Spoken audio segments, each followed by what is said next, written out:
सभी साथियों को मेरा नमस्कार। साथियों, मेरे YouTube चैनल में आप सभी का एक बार फिर से स्वागत है। साथियों, आज की इस वीडियो में हम क्रमागत संख्याओं के बारे में जानेंगे कि क्रमागत संख्याएं अगर हमें दे रखी हैं तो उनमें बीच वाली संख्या कैसे निकालेंगे, पहली संख्या या छोटी संख्या कैसे निकालेंगे और बड़ी संख्या कैसे निकालेंगे। पिछली वीडियो में मैंने आपको प्राकृतिक संख्याओं के योग पर आधारित प्रश्न बताए थे कि अगर आपको प्राकृतिक संख्याएं दे रखी है, उनके बीच में डिफरेंस हो कुछ भी, तो उन संख्याओं की संख्या को हम निकाल सकते हैं कि ये टोटल कितनी संख्याएं हैं, और इसके साथ साथ उन संख्याओं के योग को हम निकाल सकते हैं। ये पिछली वीडियो में मैं अपने आपको बता दिया था। उम्मीद है आप सभी लोगों ने वो वीडियो देख ली होगी। आज की इस वीडियो में हम जोड़ी गई संख्याओं में कोई संख्या ज्ञात करना, कोई संख्या ज्ञात करें। यानी कि हमें कुछ संख्या दे रखी है, प्राकृतिक संख्याएं, वे सम संख्याएं भी हो सकती हैं, वे विषम संख्याएं भी हो सकती हैं, वे प्राकृतिक संख्याएं भी हो सकती हैं। उनमें हमने जोड़ दिया। जोड़ने के बाद हमें या तो किसी प्रश्न में आपसे पूछ लेगा कि बीच वाली संख्या कौन सी है, या आपसे पूछ लेगा कि सबसे छोटी संख्या कौन सी है, या आपसे पूछ लेगा कि सबसे बड़ी संख्या कौन सी है, और ऐसा भी हो सकता है आपसे सभी संख्याओं के बारे में पूछ ले। इस तरह का एक प्रश्न आपका सी-टेट, यूपी-टेट, सुपर-टेट या आपका कोई भी कंपटीशन एग्जाम्स हो जैसे दिल्ली पुलिस, यूपी पुलिस, इन सभी एग्जाम्स में इस तरह का एक प्रश्न अक्सर आ जाता है कि आपको संख्याएं दे दी जाती हैं। तो संख्याओं के बारे में मैंने आपको पहली वीडियो में बताया था, क्रमागत संख्याएं। सबसे पहले तो मैंने आपको बताया था, एक बार फिर दोबारा से मैं रिपीट कर देता हूं, क्रमागत प्राकृतिक संख्याएं। क्रमागत प्राकृतिक संख्याएं जैसे 1, 2, 3, 4, 5। क्रमागत का मतलब है एक के बाद एक आए। तो इनमें अंतर कितना होता है? 1 और 2 में कितने का अंतर है? 1 का अंतर है। इसमें 1 का अंतर है, इसमें 1 का अंतर है, इसमें 1 का अंतर है। यानी अगर एक संख्या x है तो दूसरी संख्या x में 1 ज्यादा होगी, तीसरी संख्या x में 2 ज्यादा होगी, और चौथी संख्या x में 3 ज्यादा होगी। यानी कि पहली संख्या x, दूसरी संख्या x जमा 1, तीसरी संख्या आपकी x जमा 2, और चौथी संख्या आपकी x जमा 3। x जमा 3 ये थी हमारी क्रमागत प्राकृतिक संख्या। अब हम देखते हैं क्रमागत सम संख्या। ये भी मैंने आपको बता दिया है, क्रमागत सम संख्या। जैसे हमारी जो संख्या है 2 है, 2 के बाद 4, 4 के बाद 6, 6 के बाद 8, 8 के बाद 10। अब इनमें देखिए क्रमागत है, यानी एक के बाद एक आ रही है और सम है। लेकिन क्या खास बात है, इनमें 2 का अंतर है। कितने का अंतर है? 2 का। जैसे इन दोनों में 2 का अंतर है, इन दोनों में 2 का अंतर है, इन दोनों में 2 का अंतर है। यानी अगर आपकी पहली संख्या x हो तो दूसरी संख्या हमारी x जमा 2 होगी, तीसरी संख्या हमारी x जमा 4 होगी। इस तरह से हम कितनी भी संख्या निकाल सकते हैं अगर हमें पहली संख्या नहीं दी। उन्होंने कह दिया कि 3 क्रमागत सम संख्याएं हैं, तो हम एक को x मानेंगे, दूसरी को x जमा 2, तीसरी को x जमा 4। ये होती है क्रमागत सम संख्या। अब आती है बात क्रमागत विषम संख्या। विषम संख्या, मान लीजिए पहली संख्या 1, फिर 3, फिर 5, फिर 7, फिर 9। ये आपकी क्रमागत विषम संख्याएं हैं। विषम का मतलब जो 2 से ना कटे उसे विषम कहेंगे, और जो 2 से कट जाए उसे हम सम कहेंगे। ये आपकी हुई क्रमागत विषम संख्या। और इनमें भी खास बात क्या होती है, अगर पहली संख्या हमारी x है तो दूसरी x जमा 2 होगी, तीसरी आपकी x जमा 4 होगी, क्योंकि इनमें भी 2 का ही अंतर होता है। क्रमागत सम संख्याओं में और क्रमागत विषम संख्याओं में सब में 2 का अंतर होगा। तो इस तरह का एक प्रश्न आपके कंपटीशन एग्जाम्स में आ जाता है, भले ही आपका यूपी पुलिस का एग्जाम हो, दिल्ली पुलिस का एग्जाम हो, या आपका एसएससी का एग्जाम हो, या आपका सुपर टेट का एग्जाम हो, या टेट का एग्जाम हो। आपका क्रमागत संख्याओं से संबंधित एक प्रश्न कभी कभी आ जाता है और बहुत आसान प्रश्न होते हैं। मैंने यहां पर 6 प्रश्न लिखे हैं। 6 प्रश्न में से मैं आपको 3 प्रश्न कराऊंगा और 3 प्रश्न आपको अपने आप करने हैं। साथियों, वीडियो को ध्यान से देखते रहिए। मुझे पूरी उम्मीद है आपके ये 6 के 6 प्रश्न तैयार हो जाएंगे और कभी भविष्य में इस तरह का कोई प्रश्न आपके सामने आएगा तो आप उसको छोड़ के नहीं आओगे। तो चलिए शुरू करते हैं प्रश्न नंबर 1 से। बहुत ही आसान है, अगर एक बार दिमाग में आ गया तो फिर ये वीडियो के दौरान ही आपकी पूरी समझ में आ जाएगा। देखिए, पहला प्रश्न है, 3 क्रमागत सम संख्याओं का योग 24 है। 3 क्रमागत सम संख्याएं हैं, उनका योग 24 है। ठीक बीच की वाली सम संख्या बताओ। पहला प्रश्न। दूसरा प्रश्न, 3 क्रमागत सम संख्याओं का योग 80 है, सबसे छोटी सम संख्या बताओ। 5 क्रमागत सम संख्याओं का योग 250 है, सबसे बड़ी सम संख्या बताओ। तीनों सवाल एक से हैं। एक में आपका बीच वाली संख्या पूछ लिया और इसमें आपको छोटी पूछ लिया। आपको छोटी पूछ ले, बड़ी पूछ ले, बीच की पूछ ले, लेकिन आपको पता होना चाहिए वो क्या लिख रखा है, क्रमागत सम। आपको यह देखना है कि ये क्या वर्ड लिखा हुआ है। ये हमारा है क्रमागत सम। या तो क्रमागत सम लिखा होगा या क्रमागत विषम लिखा होगा या क्रमागत सम और विषम दोनों में से कुछ भी नहीं लिखा होगा। क्रमागत प्राकृतिक संख्या ही आपका लिखा हुआ होगा। तो आपको इस वर्ड पे ध्यान रखना है, क्रमागत सम। 3 क्रमागत सम संख्याएं हैं, तो पहली संख्या को हम मान लेते हैं x। जब भी इस तरह का प्रश्न आता है तो पहली संख्या को आप सदा x मानेंगे। जब भी ऐसा प्रश्न आता है पहली संख्या को हमें x मानना है, भले ही आपका सम का क्वेश्चन आ जाए, चाहे विषम का आ जाए या क्रमागत प्राकृतिक संख्याओं का आ जाए। तो पहली संख्या हमारी हो गई। मैं टोटल वैसे नहीं लिख के दिखाऊंगा क्योंकि हमें वहां 1 मिनट का समय मिलता है। अभी मैं थोड़ा बताने में आपको ज्यादा टाइम लगेगा, लेकिन जैसे जैसे आप सीख जाएंगे तो आप अपनी ट्रिक अपने आप बना लेंगे। तो पहली संख्या हमारी हो गई x। ये मैं आपको दूसरा सवाल बता रहा हूं क्योंकि दूसरा थोड़ा मुश्किल है, पहला तो आपका आसान है, ठीक बीच वाली आप बता दोगे। तो दूसरा सवाल मैं आपको बताता हूं। पहली संख्या हमारी x है और कितनी संख्या है, 3। तो दूसरी संख्या क्या होगी हमारी, x जमा 2। तीसरी संख्या हमारी क्या होगी, x जमा 4। 3 संख्याएं हैं और तीनों का टोटल से हमारा मतलब है तीनों को अगर जोड़ दिया जाए तो कितना बैठ रहा है, 80 बैठ रहा है। तीनों को जोड़ दो, एक जोड़ का निशान यहां लगा दिया, एक जोड़ का निशान यहां लगा दिया, हमारा टोटल आ गया 80। बराबर का निशान लगा के हमने लिख दिया 80। इसमें कोई दिक्कत तो नहीं है क्योंकि तीनों को हमने जोड़ा। ये पहली थी, ये दूसरी थी, ये आपकी तीसरी थी। 3 संख्याएं थी, हमने तीनों को जोड़ दिया, लिख दिया हमने 80। जैसा हमें प्रश्न में दिया गया था हमने ऐसा ही लिख दिया। अब देखो, 1x 1x और 1x कितने हो गए, 3x हो गए। 1x 1x 1x, तो ये हो गए हमारे 3x जमा। ये ध्यान रखना है, x एक साथ जुड़ेंगे और संख्या एक साथ जुड़ेगी। ऐसा नहीं है कि x में 2 को जोड़ दिया या x में 4 को जोड़ दिया, प्लस का निशान लगा देंगे लेकिन वैसे नहीं जोड़ के लिखने के। तो 3x हो गए और यहां पर तो कुछ है नहीं, ये 2 और ये 4 6, ये हो गया 6 बराबर 80। इस तरह की एक समीकरण बनके आपके सामने आ जाएगी। अब जब हम समीकरण को हल करते हैं तो हमें संख्याओं को एक तरफ लिखना पड़ता है और x को एक तरफ लिखना पड़ता है। अब यहां पर x है, इसको तो हम यही रहने देंगे, लेकिन ये 6 जो है ये आपकी संख्या है, ये इसके साथ ही अच्छी लगेगी, अलग ये अच्छी नहीं लग रही, इसके साथ ही लगेगी।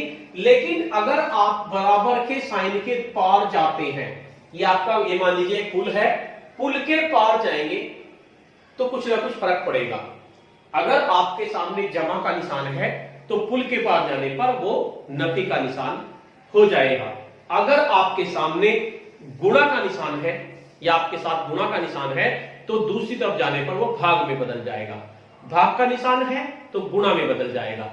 ये बात याद रखनी है, अगर पुल के पार जाना है, यानी कि ये बराबर का निशान है, एक पुल है, इसके पार अगर जाना है तो अगर आपके सामने या आपके साथ गुणा का निशान है तो भाग में बदलेगा, और आपके साथ नफी का निशान है तो जमा में बदलेगा, जमा का निशान है तो नफी में बदलेगा, और गुणा का निशान है तो भाग में, और भाग का निशान है तो गुणा में। ये आपको याद रखना है। अब देखिए, इसके सामने जमा का निशान है, ये उधर जाके नफी में पहुंच जाएगा, यानी 3x हमारा जो का तो बराबर 80, 6 को हम उधर ले गए तो ये माइनस का 6 हो जाएगा, इधर जमा का था उधर जाके नफी का हो गया, तो ये हो गया हमारा 3x बराबर 80 में से 6 गए, कितने बचेंगे, शायद 74, इतना हमारा हो गया। अब देखिए 3 और x इनके बीच में क्या है, इनके बीच में गुणा का निशान है। अगर इनके बीच में प्लस और नफी का निशान नहीं है तो सीधी सी बात है उनके बीच में गुणा का निशान है, यानी 3 और x के बीच में गुणा का निशान है। अगर 3 को हम इधर लेके जाएंगे पुल की तरफ दूसरी तरफ तो वो भाग में बदल जाएगा, यानी 3 यहां गुणा में है तो उधर वो भाग में जाएगा, 3 गुणा में है भाग में जाएगा। और अगर 3 भाग में होता, मान लीजिए ये आपका x बटे 3 होता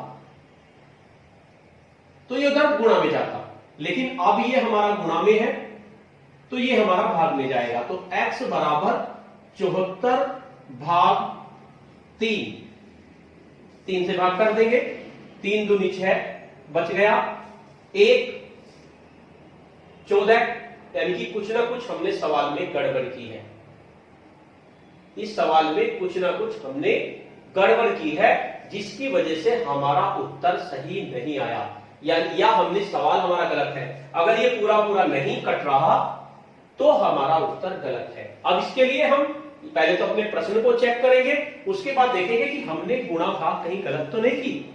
इस तरह की दिक्कत आ जाती है आपकी, जैसी हमारी आई। तो मैं पहले प्रश्न देखता हूं। पहला प्रश्न है 5 क्रमागत सम संख्याओं का योग 80 है। 5 क्रमागत सम संख्याओं का योग 80 है। मैंने यहां पे 3 लिखा हुआ है, प्रश्न में 5 लिखा हुआ है और मैंने यहां पे 3 लिखा हुआ है। 5 क्रमागत सम संख्याओं का योग 80 है, यानी कि हमारा प्रश्न गलत है। हालांकि कंपटीशन में ऐसा नहीं आएगा, लेकिन हम ऐसे चेक कर सकते हैं। इसको हम 5 कर देते हैं। अब ये 5 हो जाएगा तो फिर किस तरह से चेंज होगा। अब देखिए 5 अगर हो जाता है ये तो किस तरह से चेंज होगा। दोबारा देखते हैं सवाल को। अब 3 आ जाए, 5 आ जाए, 7 आ जाए, क्या फर्क पड़ता है। तो देखिए 3 संख्याएं हमारी शुरू की गई थी, x जमा 2, x जमा 5, लेकिन हमें लेनी है 5 संख्याएं। अगली संख्या क्या होगी, x जमा 6, और उससे अगली संख्या क्या होगी, x जमा 8 बराबर 80। ये प्रश्न में चेंज हुआ, यानी कि वो 3 संख्याएं ना होकर वो 5 संख्याएं थी। 5 क्रमागत सम संख्याओं का योग 80 है। यानी अगर हमारा पूरा पूरा नहीं कटा तो इसका मतलब हमारा प्रश्न गलत था। हम अपने प्रश्न को चेक कर सकते हैं। तो अब देखिए इस सवाल को फिर दोबारा हम कैसे करेंगे। x x x x x, कितनी बार x आया, हमारा 5 बार आया। हम इसको लिख देंगे 5x जमा 2 और 4 6 और 6 12, 12 और 8 20, ये हमने टोटल लिख दिया 20 बराबर 80। सेम वही प्रोसेस होगी, कोई फर्क नहीं पड़ेगा। 20 यहां जमा में है, उधर जाकर नफी में पहुंच जाएगा। ये हो जाएगा आपका 5x बराबर 80 नफी 20, क्योंकि जमा में था उधर जाके माइनस हो गया। तो 5x बराबर हो गया हमारा 60, और x बराबर ये आपका 5 गुणा में है, उधर जाके आपका भाग में पहुंच जाएगा 60 बटे 5, यानी 12 पंजे 60, पूरा पूरा कट गया। देखिए ये पूरा पूरा कट गया, x बराबर 12 आ गया। अब देखो पहली संख्या हमारी क्या है, 12। पहली संख्या तो हमारी 12 हुई। दूसरी संख्या उससे 2 ज्यादा, 14 हो गई। तीसरी संख्या उससे 2 ज्यादा 16 हो गई, फिर 2 ज्यादा 18 हो गई, और फिर 2 ज्यादा 20 हो गई। या आप ऐसे निकाल सकते हैं, पहली x, फिर x में 2 जोड़ दिया 14 हो गई, फिर x में 4 जोड़ दिया यानी कि 12 में 4 जोड़ दिया 12 4 16, फिर 12 में 6 जोड़ दिया 18, फिर 12 में 8 जोड़ दिया 20 होगी। तो ये संख्याएं हमारे पास निकल के आ गई कि 5 क्रमागत संख्या ये है। अब ये सवाल चाहे कैसे ही पूछे हमसे, सबसे छोटी वाली बताओ, सबसे बड़ी वाली बताओ, सबसे छोटी हमारी ये होगी, सबसे बड़ी हमारी ये होगी, और बीच की हमारी ये हो गई। जैसा भी प्रश्न में पूछता है ऐसा हम बता देंगे। सबसे छोटी संख्या बतानी है, सम संख्या। सबसे छोटी का आंसर क्या होगा हमारा 12। इसी तरह से आपको इस सवाल को करना है, 3 क्रमागत सम संख्याओं का योग 24 है, यानी एक x, दूसरी x जमा 2, तीसरी आपकी x जमा 4, तीनों को जोड़ दो 24 के बराबर आ जाएगा, और तीनों संख्या निकाल देंगे। उसके बाद बीच वाली संख्या को आप बता देंगे।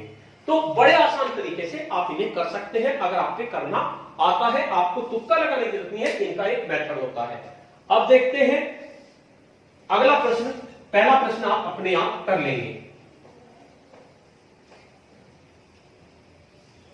उसके बाद प्रश्न नंबर 3 है हमारा, 5 क्रमागत सम संख्याओं का योग 250 है, सबसे बड़ी सम संख्या निकाल लेंगे। बिल्कुल ऐसा ही है, इसमें 250 है। 3 क्रमागत विषम संख्याओं का योग 51 है, ठीक बीच वाली विषम संख्या कौन सी होगी? 5 क्रमागत विषम संख्याओं का योग 145 है, सबसे छोटी विषम संख्या क्या होगी? 5 क्रमागत विषम संख्याओं का योग 55 है, सबसे छोटी विषम संख्या ज्ञात करो। तो बिल्कुल तीनों सवाल एक से हैं, इनमें से कोई सा एक सवाल मैं आपको बता देता हूं। मैं 5वां सवाल आपको बता देता हूं। 5 क्रमागत विषम संख्याओं का योग 145 है। इस सवाल को मैं आपको बताता हूं। 5 क्रमागत सम हो या विषम हो, अंतर आपका 2 का ही आना है। तो पहली संख्या हमने मान ली x, दूसरी हमने मान ली x जमा 2, तीसरी हमने मान ली x जमा 4, चौथी हमने मान ली x जमा 6, और पांचवी हमने मान ली x जमा 8। पांचों को हमने जोड़ दिया, इनका योग है 145। चलिए 145 टोटल लिख देते हैं, इनका योग हमारा हो गया 145। अब 5 है तो 5x जुड़ेंगे, 1 2 3 4 5, इसको हम लिख देंगे 5x जमा, इनको फिर जोड़ेंगे 2 4 6 6 12 8 20, 5x जमा 20 बराबर 145, और 5x बराबर 145 नफी 20, ये उधर जाके नफी का हो जाएगा, क्योंकि इधर जमा का है, उधर जाके नफी का हो जाएगा। यानी 5x बराबर हो जाएगा 145 में से 20 गए तो 125 बच गए। अब ये 5 इधर किस चीज का है? 5 हमारा गुणा में है, उधर जाके भाग में हो जाएगा, तो x बराबर 125 बटे 5, 25 पंजे 125, x आपका 25 आ गया। अब देखिए x आपका 25 है, पहली बात तो आपका विषम है क्योंकि 25 है। अब आप पांचों संख्याओं को लिख सकते हैं। पहली तो हो गई आपकी 25, दूसरी हो गई आपकी 27, तीसरी हो गई आपकी 29, फिर हो गई आपकी 31, फिर हो गई आपकी 33। ये संख्याएं हैं आपकी पांचों। अब सवाल को देख लीजिए, छोटी पूछ रहा है या बड़ी पूछ रहा है या बीच की पूछ रहा है? सबसे छोटी पूछ रहा है, सबसे छोटी आप बता देंगे 25 सबसे छोटी है। तो इस तरह से के सवाल अगर आपके सामने आते हैं तो मुझे उम्मीद है कि आप इन क्वेश्चन को कर सकते हैं। इनमें कुछ नहीं है, बहुत मुश्किल भी नहीं है, बहुत ही आसान है अगर आपने 1-2 बार इस वीडियो को देख लिया। और ये आपके सामने 6 प्रश्न है, आपको इन 6 प्रश्नों पे प्रैक्टिस करनी है, 1 बार या 2 बार। तो साथियों आज की वीडियो में इतना ही। नेक्स्ट वीडियो में हम इससे आगे के सवाल लेंगे, अलग तरह के। एक वीडियो में एक ही तरह के मैं सवाल देता हूं और मुझे उम्मीद है कि आपकी समझ में आ गया होगा। साथियों अगर वीडियो अच्छी लगती है तो वीडियो को लाइक कीजिए, शेयर कीजिए और वीडियो पे कमेंट्स जरूर कीजिए। अगर वीडियो में कुछ कमी नजर आती है तो भी कमेंट्स करें जिससे कि कमी को सुधारा जा सके, और अगर वीडियो में अच्छाई नजर आती है तो भी कमेंट्स करें, उससे मुझे प्रोत्साहन मिलेगा ताकि मैं अच्छी वीडियो आपके लिए बना सकूं। और अगर अभी तक आपने मेरा चैनल सब्सक्राइब नहीं किया है तो चैनल को सब्सक्राइब कर लीजिए, जिससे कि आपको जैसे ही मैं वीडियो डालूंगा आपको उसका नोटिफिकेशन मिल जाएगा।